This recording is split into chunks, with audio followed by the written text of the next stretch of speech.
Olá, bom dia a todos. Estamos vivo aqui pelo Instagram da fisioterapia, Mackenzie. O Andrei já entrou aqui. Seja bem-vindo, Andrei. Que legal. Obrigado. Que legal te ver. Bom, pessoal, então a gente está aqui ao vivo com um grande amigo, e mais que amigo, na verdade, o doutor Andrei. Antes de mais nada, já quero agradecê-lo. E vou introduzir aqui algumas informações para todo mundo que está entrando aqui agora na nossa live. Essa semana nós fizemos, né, desde segunda-feira, um ciclo de lives, né, que integrou o que a gente chamou de Semana de Carreiras Internacionais da Fisioterapia Mackenzie. Né?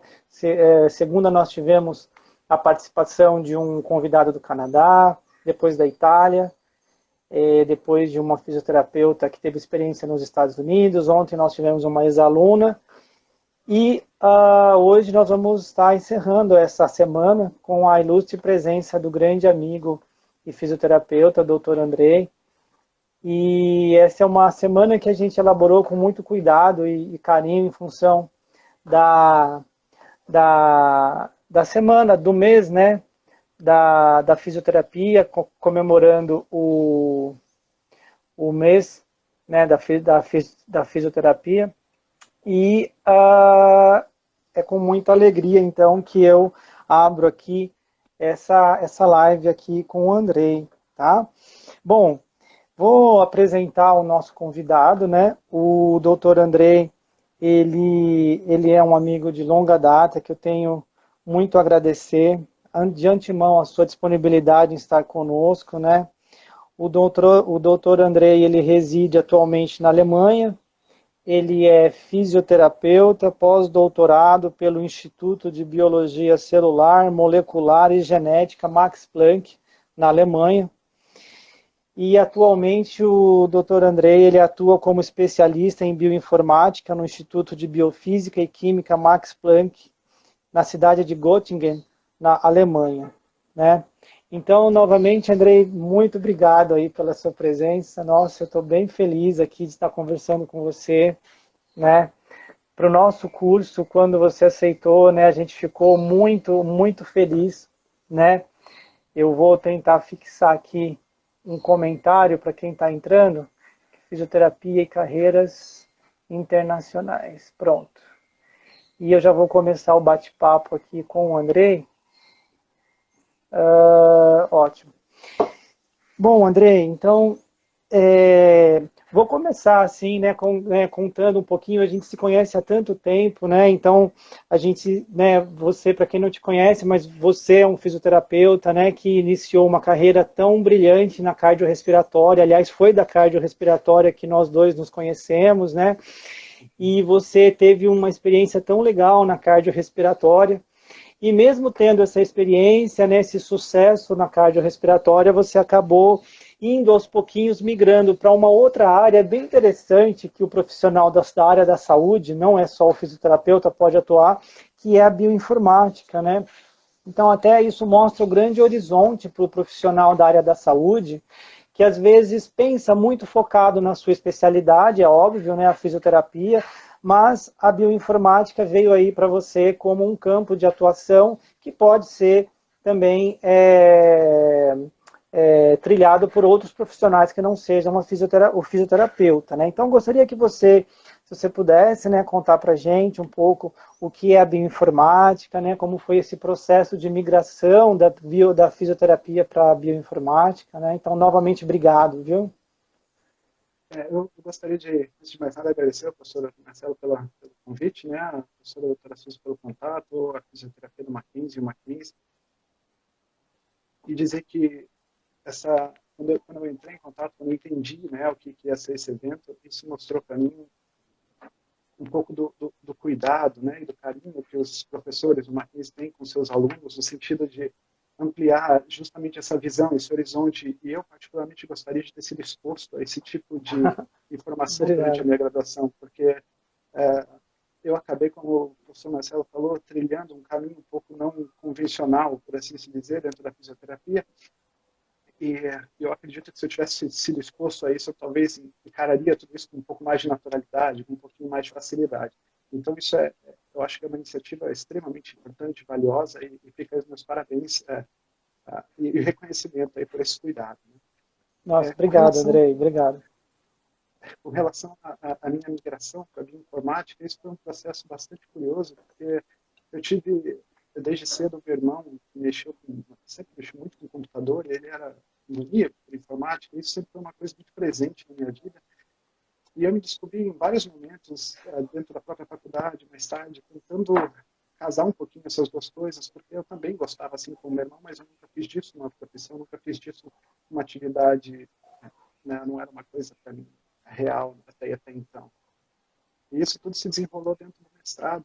Quando eu fui fazer o mestrado na Universidade de São Paulo, com o professor Anselmo, lá eu acabei entrando em contato. Eu fiz bancada, né? Eu fiz trabalho de laboratório, com experimentos de bancada e tal. E lá dentro eu acabei entrando em contato com um pouco dessa análise dos dados, né? Que são feitos em computador. E isso se desencadeou em uma verdadeira paixão, assim, um gosto muito grande.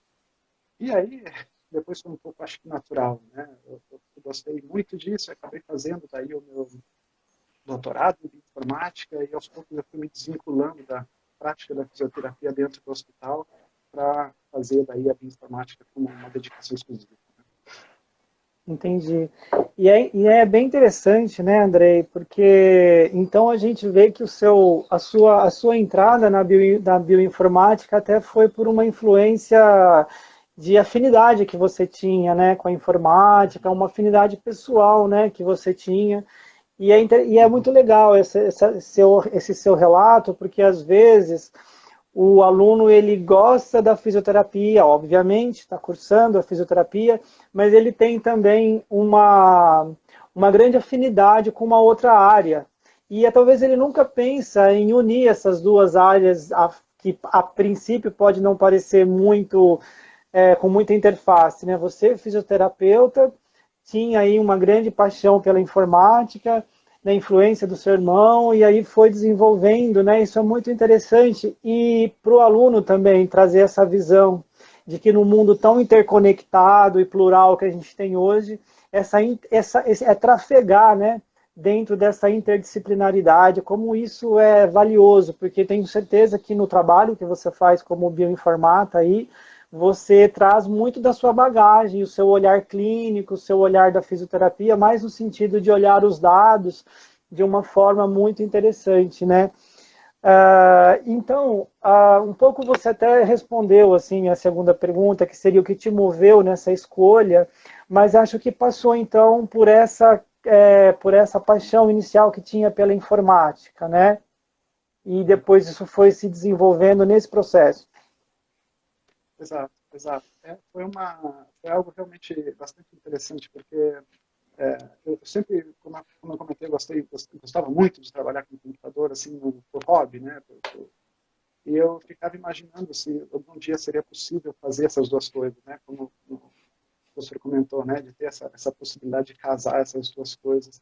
E eu também gosto muito de pensar que da fisioterapia, desde que você entra no primeiro ano de fisioterapia até o último ano, tudo que você estuda dentro da fisioterapia, tudo que você precisa fazer para se formar como fisioterapeuta, é possível também você interagir com essas áreas, seja da ciência básica ali, da fisiologia, da Sim, anatomia. sim, É sim, possível você se tornar um fisioterapeuta que vai lá fazer interface com a anatomia, vai estudar e vai se tornar um né, estudar isso mais a fundo, vai sim, fazer uma sim, pós-graduação. Isso há essa sim. via, né? Existe essa possibilidade. Então, eu acho que Legal. isso é muito importante. É óbvio que a prática da fisioterapia, né, junto ao paciente, é o carro-chefe, é o Uhum. que a gente faz, Sim, mas sim. uma das melhores professoras que eu tive durante a faculdade, ela era uma brilhante anatomista e ela era uma fisioterapeuta.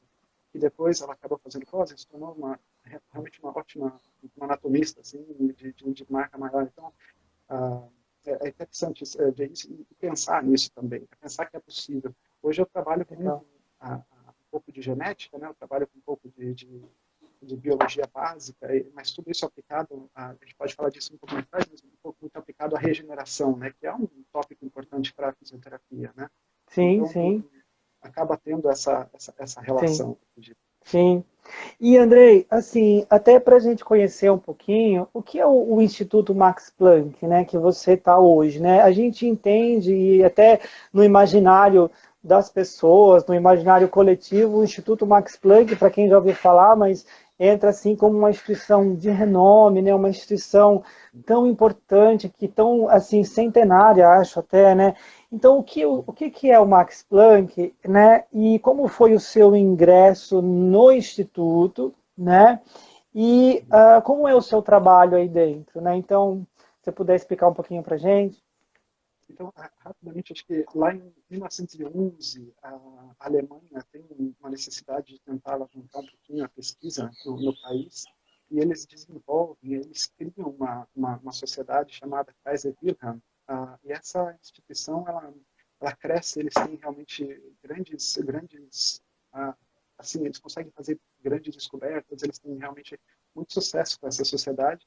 A questão é que depois, com a vinda da Segunda Guerra e os nazistas, eles entram nessa sociedade, eles meio que... E também se descobre que muitas pessoas dentro da sociedade apoiavam também o nazismo. E com o final da Segunda Guerra, houve uma necessidade de dissolver essa sociedade. Porém, o modelo era extremamente benéfico para a Alemanha. Então, eles queriam, de uma certa maneira, dissolver a imagem nazista relacionada à pesquisa, mas eles queriam aproveitar aquele arcabouço, aquele entendimento, aquele know-how, né? E aí, é justamente nessa mesma época, em 48, que o Max Planck, um físico muito famoso alemão, ele ganhou o prêmio Nobel pelas suas contribuições para a física quântica, e aí juntaram essas duas coisas. Então, o prêmio Nobel recém para a Alemanha, e essa necessidade de criar uma nova sociedade, então que surge o que ele chama de Sociedade Max Planck, né? E essa Sociedade Max Planck, então, começa a disseminar por toda a Alemanha institutos. Hoje, se não me engano, são 86, 87 institutos, e desses institutos, 3 ou 4 estão fora da Alemanha, eu acho 2 ou 3, se eu não estou enganado, são na Holanda e nos Estados Unidos, na Flórida. O resto, todos eles estão dentro da Alemanha. Então, é mais ou menos assim que funciona. E eles têm as mais diferentes áreas. Quando você para olhar os diferentes Max Plancks que existem, é muito curioso. Tem a física extraterrestre, tem a Max Planck para sistema solar, tem uma série de coisas para teologia, para sociologia, para uma série para todas, digamos assim, as grandes áreas que eles conseguem, né, abarcar com esses institutos. O que eu tive a oportunidade de entrar, então, no Max Planck de Dresden, que era um dos Max Planck de Dresden, que Dresden tem mais de um Max Planck, mas esse de biologia molecular, celular e genética. Logo depois do meu doutorado, eu estava finalizando o doutorado, e eu percebi que tinha uma vaga para fazer o pós-doutorado em aberto, justamente com esse perfil, né, de trabalho de informática. Eu apliquei para essa vaga e, e acabou por dar certo, né? Foi uma coisa bastante, para mim, até aquele momento um pouco inesperado, porque a gente, né, mudar do país, enfim, um instituto de renome, puxa, como assim, né? Foi para mim, foi um verdadeiro milagre, por assim se dizer. Mas, enfim, deu certo, a gente se mudou, mudei com minha família, com minha esposa e filho, a gente veio para Dresden, a gente passou 2 anos no primeiro momento, que é a fase inicial do pós-doutorado, são 2 anos, e depois, dando tudo certo, você pode pedir ou conseguir uma extensão para mais 2 anos, né? Isso foi o que aconteceu. Então, eu tenho um total aqui de 4 anos em Dresden, desenvolvendo aí alguns trabalhos, né, estudando, como eu comentei, basicamente o carro-chefe do laboratório, que é de regeneração celular, né, e Entendi. usando a informática exclusivamente para isso. Nossa, Andrei, não sei se é por causa da conexão, se você talvez puder se aproximar um pouquinho mais do áudio, talvez a gente consiga ouvir um pouquinho melhor, está um pouquinho distante a sua fala, mas está dando para entender, tá? Se for possível.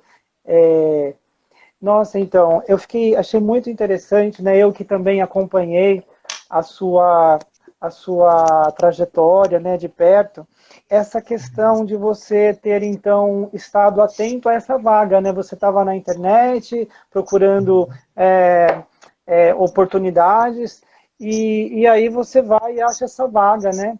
E aí entra em contato e as coisas vão acontecendo E Andrei, foi nesse processo de você entrar em contato e você falar com o Max Planck, você fazer entrevista, acho que foi uma entrevista até por Skype, né? Quer dizer, foi de longe, né?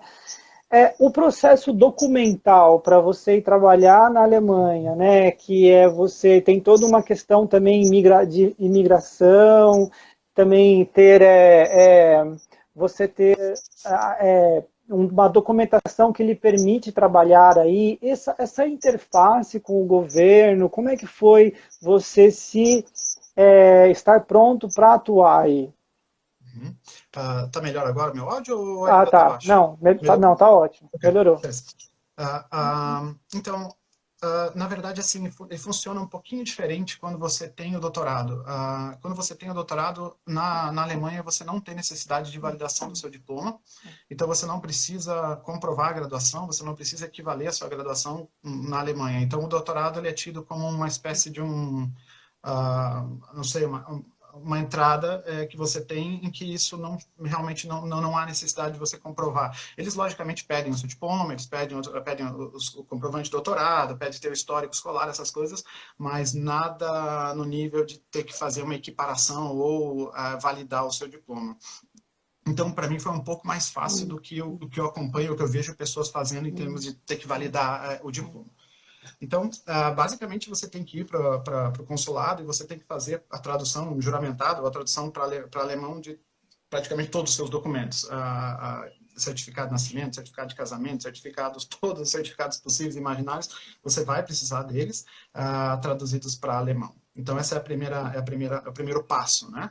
E depois disso, você recebe uma carta, no caso eu recebi uma carta do Max Planck dizendo, olha, nós estamos contratando ele para estar aqui com a gente por 2 anos, e isso desembaraça todo o processo do visto, né? Então você, com os seus documentos traduzidos e com essa carta, você consegue dar entrada no visto, que é um visto que está ligado à tua pós-graduação. Então, se você finaliza essa pós-graduação, você não tem mais o visto. Então, o visto atrelado à tua pós-graduação. E para a família também. Então, a família acaba recebendo o visto por extensão. Uma vez que você recebe esse visto, é um visto temporário, que eles chamam. Quando você chega na Alemanha, você precisa vir para a imigração alemã, e aí você precisa pegar realmente uma permissão de residência, e você tem um prazo de 3 meses para fazer isso, onde você apresenta daí novamente todos os documentos traduzidos, você apresenta novamente a carta, e aí eles vão oficializar aí, por assim se dizer, a tua permanência aqui pelo tempo da tua pós-graduação. Legal. No caso, esse caminho que você percorreu me parece muito interessante, né? Ou seja, você primeiro fez contato com a empresa, com a iniciativa privada, ou você que seja governamental aí do Max Planck, mas se um aluno quisesse, ou um profissional quisesse, primeiramente estar aberto a essas propostas e conversar com a empresa, com o local, com a universidade, uma vez com essa, entre aspas, vinculação prévia, fica bem mais fácil o processo de ingresso na Alemanha, né, do que talvez você iniciar por um caminho que seria primeiro se validar para depois procurar uma vinculação, né? Então, interessante esse caminho, que eu acho que seria possível, então, né, Andrei? O profissional procurar essas oportunidades primeiramente, né? Eu sei que existe a possibilidade também de você ir para a Alemanha e procurar emprego lá. Só que, como você comentou, é um processo bastante mais complicado. Você tem que provar a proficiência em línguas, você precisa provar que você tem como se manter lá por X tempo, 6 meses, 1 ano, não sei, dependendo do tempo que você está pedindo para ir lá procurar um emprego, e você tem que conseguir, por exemplo, plano de saúde, então, assim, é um processo mais... E aí você, logicamente, tem que validar o seu diploma também, então você tem que fazer um processo de validação até onde eu sei prévio, antes de você chegar lá para depois validar. Então, se você vai lá para procurar emprego, assim, é um processo um pouquinho mais complicado. Eu sei que existe, eu sei que tem pessoas que fazem, mas é um processo um pouquinho mais complicado. Se você sair daqui já com um contrato, as coisas são absurdamente mais fáceis. Uhum. E até quando você foi, você nessa perspectiva de você ir já com o contrato, né, relativamente já vinculado e tal, você não teve a necessidade de já ir falando o alemão fluentemente, você foi com o inglês, isso foi possível, né? O que acontece é que não necessariamente todos, mas grande parte dos Max Plancks que existem na Alemanha, eles têm como língua oficial o inglês. Então você Tá. trabalha em inglês, todas as práticas são em inglês. Inclusive esse foi um dos tópicos que eu discuti na minha entrevista de emprego, porque eu falei, olha, né, sem condições de trabalhar, né, eu não tenho proficiência em alemão, então eu não sou fluente em alemão. E o meu chefe falou, não, o instituto inteiro tem como língua oficial o inglês. Isso em Dresden era bastante forte, era realmente raro você ver alguma comunicação em alemão, até por e-mail.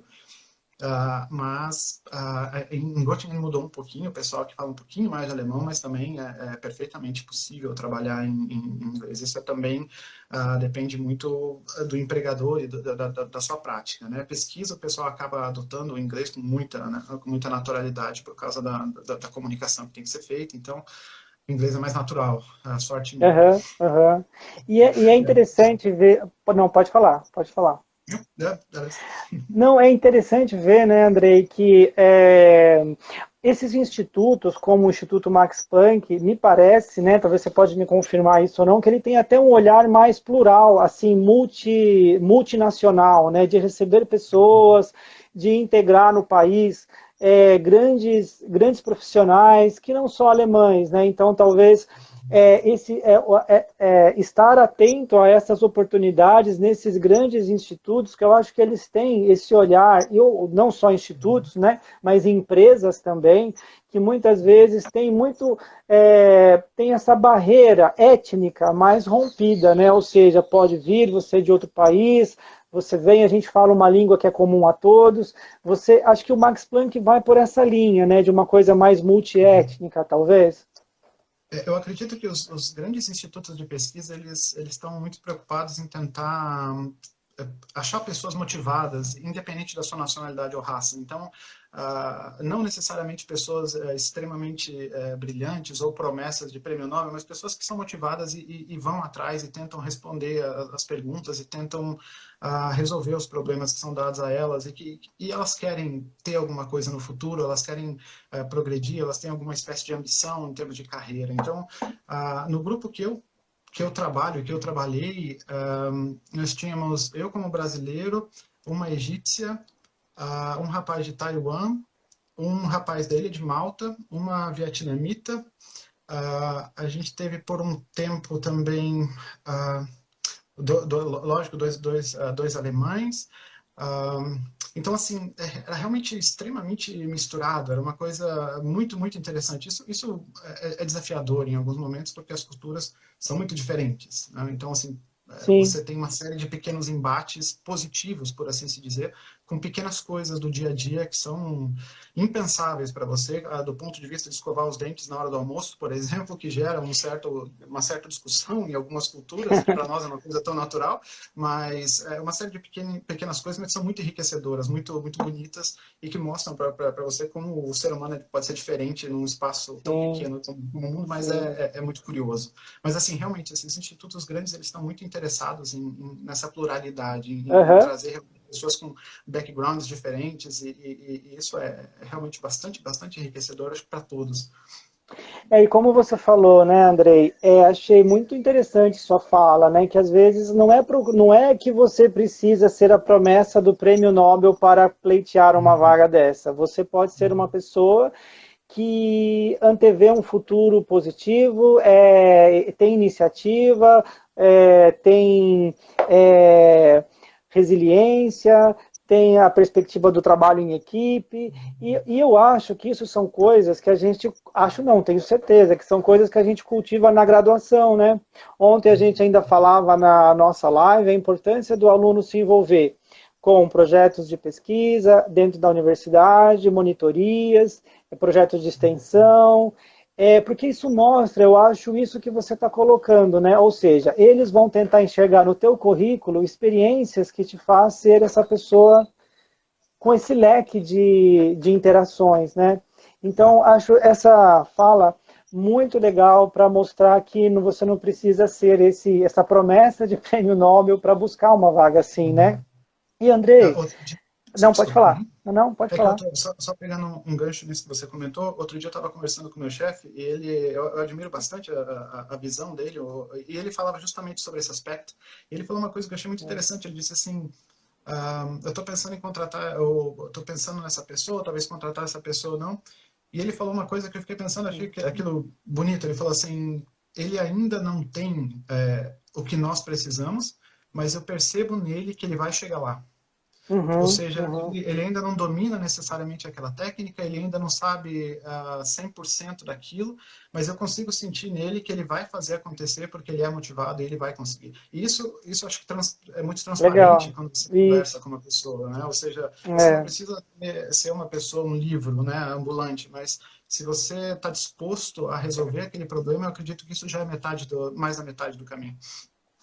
E Andrei, você então ficou um tempo na cidade de Dresden, que tinha uma cultura, hoje você está na cidade de Göttingen, e você trabalha, é claro, com um monte de coisa, né? Mas você disse que trabalha numa linha muito focada em regeneração celular. Então eu queria assim que se você pudesse falar um pouquinho dessa linha de pesquisa e também o que a bioinformática faz, né? A gente tem ideia de que ela pega um monte de dados e trabalha com isso de uma forma diferenciada, seria isso, né? Isso. Para começar com a linha de pesquisa do laboratório, eles têm o interesse realmente é na dinâmica de tecidual, né, em como o tecido se reorganiza e se regenera, e lógico, os tecidos que assim podem fazer, né, e para isso eles estudam um modelo de planárias. As planárias são vermes pequenininhos, né, e eles são vermes achatados, e eles têm uma característica muito interessante, que quando você corta eles em dois, por exemplo, dois novos aparecem, ou seja, a parte da cauda regenera uma cabeça e a parte da cabeça regenera uma cauda, e você tem dois novos animais disso. Isso, logicamente, está ligado ao processo de reprodução deles, porque alguns deles se reproduzem por fissão, né? Ou seja, eles se dividem para se tornar em dois, e assim eles fazem durante a vida. E o pessoal no laboratório faz uso desse modelo justamente para entender, por exemplo, como que um tecido nervoso regenera um tecido nervoso ou não regenera uma pele, por exemplo, esse tipo de coisa, né? Ou seja, como que o tecido sabe o que ele tem que virar, como que uma cauda sabe que precisa de uma cabeça, ou como que uma cabeça sabe que precisa de uma cauda. Essas decisões são parecem relativamente simples, mas são extremamente complexas de entender. Isso ainda está um pouquinho longe de ser resolvido, mas o pessoal está batalhando muito nessa direção. E a bioinformática, eu acho que o que é, né, a bioinformática, ou como ela é aplicada, eu acho que para facilitar um pouco, para ilustrar um pouquinho isso, a bioinformática ela teve não surgiu aí, mas teve um impulso muito grande lá em 2003, né, na época da publicação do rascunho do genoma humano, em que eu acho que inaugurou aí uma nova era, onde realmente a bioinformática pulverizou, né? Ficou uma coisa extremamente mais, digamos assim, ganhou uma projeção extremamente maior, porque até então as pessoas trabalhavam ali com genes, né? Trabalhavam de maneira mais individual, com pequenas partes do genoma, com, né, pequenos pedaços de DNA. E, logicamente, já existiam ensaios, já existiam algumas coisas nessa direção, mas assim, ganhou-se muita notoriedade justamente quando se publica o genoma humano, né? Ou seja, o arquivo do genoma humano são 3 gigas, né? Ou seja, é o tipo de informação que você não consegue estudar com caneta e papel. Você precisa realmente da ajuda de um computador. E, mais do que tudo, você precisa de uma pessoa que sabe mexer no computador, mas que também tenha um pouco de biologia, porque não adianta você pegar uma pessoa excelente em biologia, mas que tem medo de computador, e uma pessoa brilhante em computação, mas que não sabe o que é uma célula. Então, você precisa ter um pouquinho dessas duas coisas para poder tentar manusear um dado, mas entendendo que aquele dado retrata um pouco o que é a biologia, o que está por trás de um evento biológico. Então, acho que a bioinformática casa justamente essas duas áreas, né? E como toda área híbrida, é uma área de muito conflito, né? É uma área em que você tem aí uma discussão grande sobre pessoas com viés um pouco mais de informática, um pouco mais de biologia, mas no final a ideia como um todo é você usar a estrutura computacional, de computadores e computação para tentar ajudar no processo de descoberta e de entendimento de fenômenos biológicos, através de análise de dados de sequenciamento, proteínas, estrutura de proteínas e esse tipo de coisa. Muito legal. É uma coisa que quando eu falo com você e aí você... É uma coisa até meio de ficção científica, assim, né? Que é muito interessante. E para quem é para quem é meio nerd, assim, é um prato cheio, né? Porque são coisas que realmente tem segredos escondidos mesmo, né? Você conta da planária, você fala da forma como tudo isso pode ajudar o ser humano. Isso mostra o quanto a pesquisa básica ela é uma plataforma de ajuda social e humana importante, né? Você está ali estudando a planária, que parece uma coisa muito básica, uma biologia celular, e como isso é a base, né, para uma construção social e estruturar uma sociedade mais igualitária, né, e de acesso, né, assim.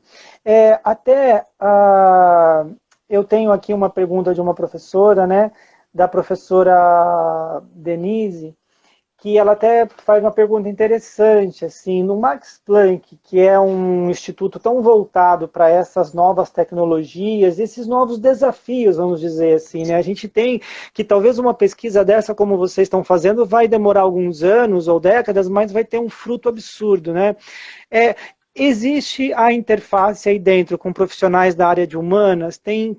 O Instituto contrata, por exemplo, profissionais dessa ou de outras áreas? Por exemplo, estou citando aqui humanas, de repente um sociólogo, um psicólogo, que tem interface com uma outra área que não seja estritamente ligada à pesquisa?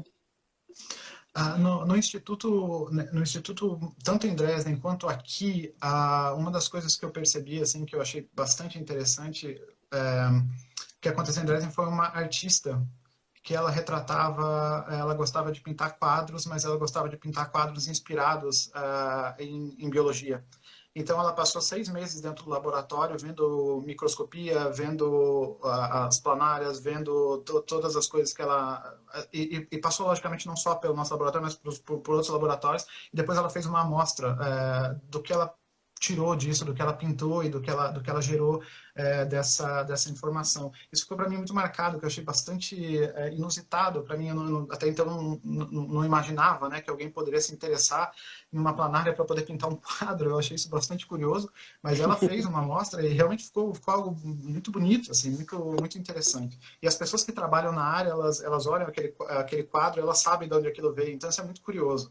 Agora, com relação às outras áreas, o Max Planck tem, por exemplo, tem um dos institutos chama Max Planck para medicina experimental, em que aí eles justamente aí eles são um pouquinho mais, digamos assim, conectados interdisciplinares, né? Os Max Planck mais de ciência básica, eles acabam sendo um pouquinho mais, digamos assim, resguardados mesmo, a parte mais básica, mas existem outros Max Planck que são um pouco mais focados justamente nessa interação interdisciplinar. Aí você tem uma série esse de medicina experimental, por exemplo, eles misturam uma série de diferentes profissionais, diferentes áreas, né? Nos de ciência um pouco mais básica, assim, fica um pouco mais restrito realmente a essa... não que você não possa ter pessoas de background diferentes, por exemplo, no nosso laboratório tem físicos, por exemplo, que fazem a parte de modelagem matemática do processo regenerativo, então existe essa possibilidade de intercâmbio, mas aí cruzada aí para a área de humanas, aí fica um passo um pouquinho maior, e aí eu acho que isso entra um pouquinho aí mais nesses Max Planck um pouco, que já tem essa característica mais híbrida mesmo. Sim. E Andrei, assim, a gente não pode deixar de perguntar, assim, né, um pouquinho sobre a cultura aí, né? Até pensando em alguém que quer ir para aí, né? A gente tem na Alemanha um país, assim, extremamente interessante, mas ao mesmo tempo a gente guarda um pouco poxa, será que eu vou me adaptar? Clima, língua, jeito de ser, né? Como é que você sentiu essa adaptação cultural aí? Como é que tá o teu alemão, né? Como é que foi, né? Você conseguiu aí? Parece uma barreira tão distante para muita gente falar o alemão.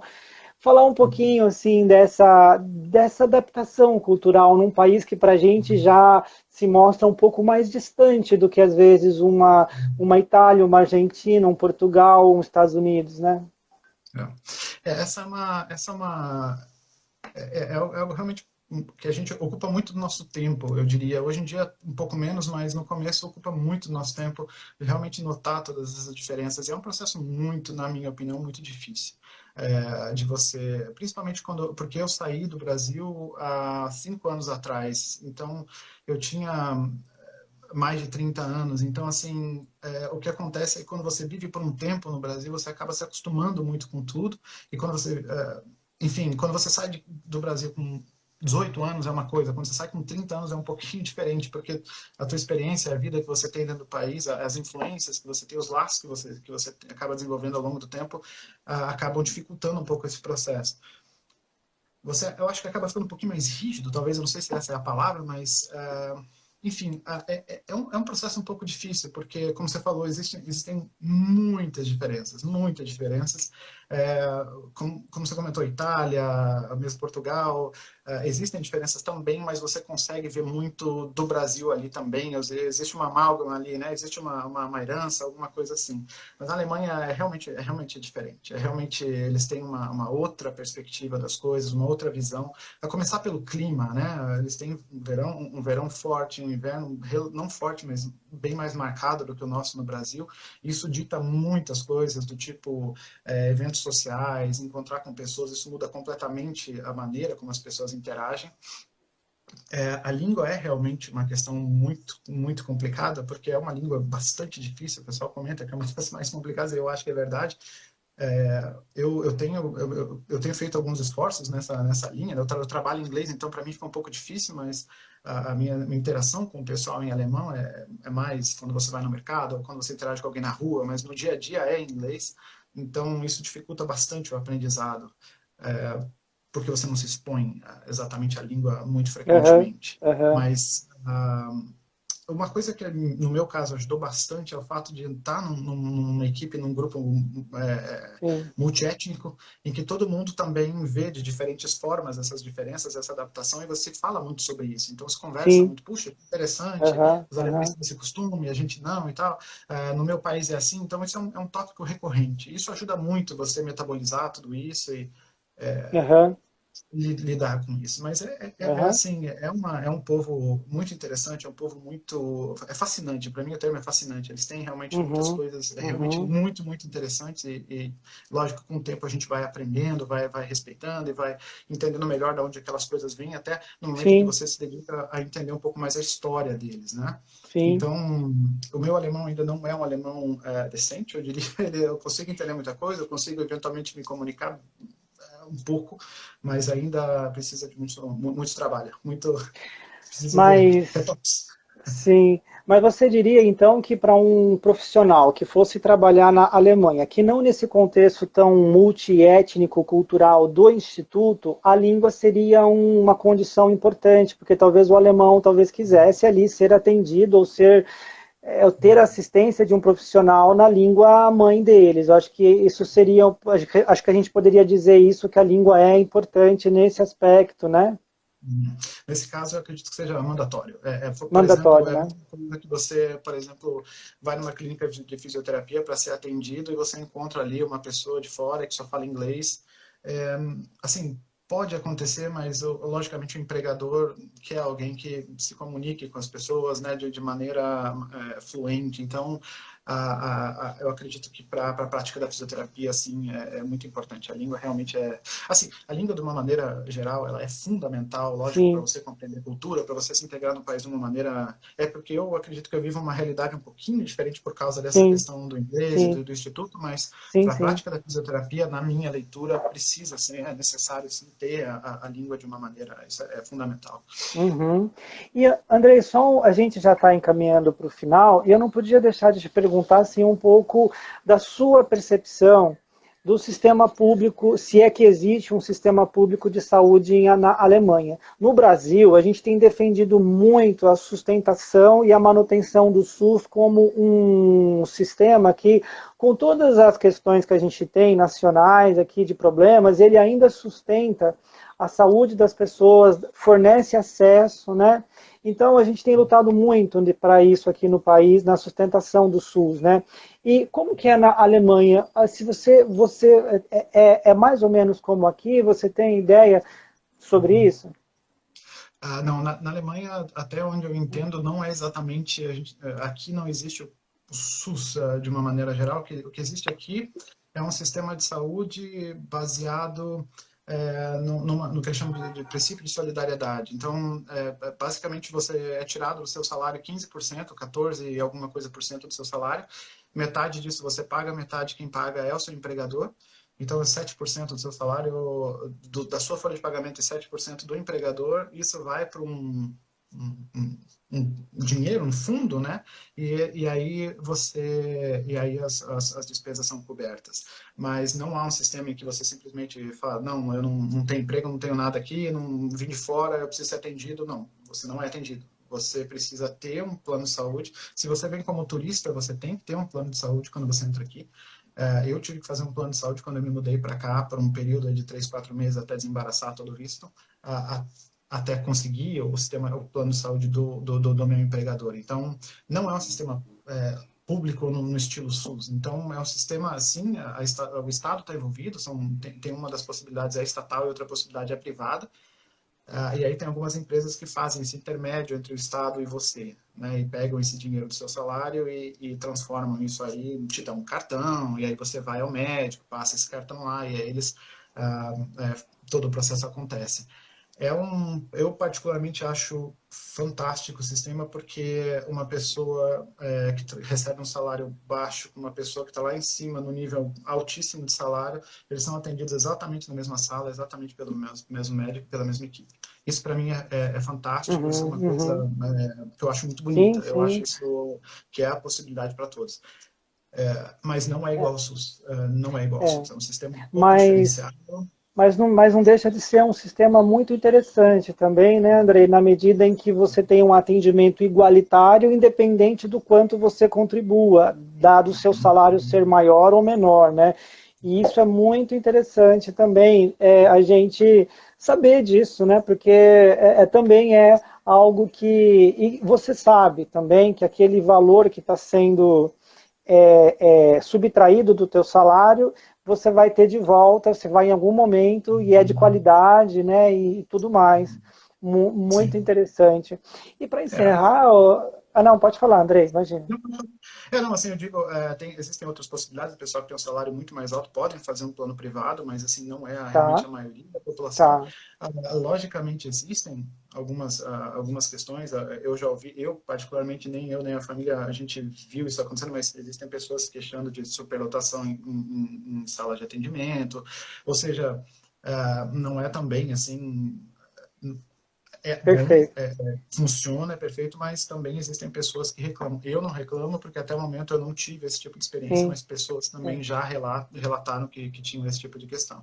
E assim, só pensando, fazendo também meu minuto aí de SUS, a gente trabalhou juntos, né? E assim, eu sou fiel defensor do SUS. Para mim, quando eu vejo pessoas falando mal do SUS, me agride pessoalmente, porque você vê que no HC, no INCOR, a USP como um todo o esforço que é feito por parte dos profissionais para trabalhar ali junto aos pacientes de SUS e atendê-los de maneira igual, de Sim, maneira sim, sim. adequada.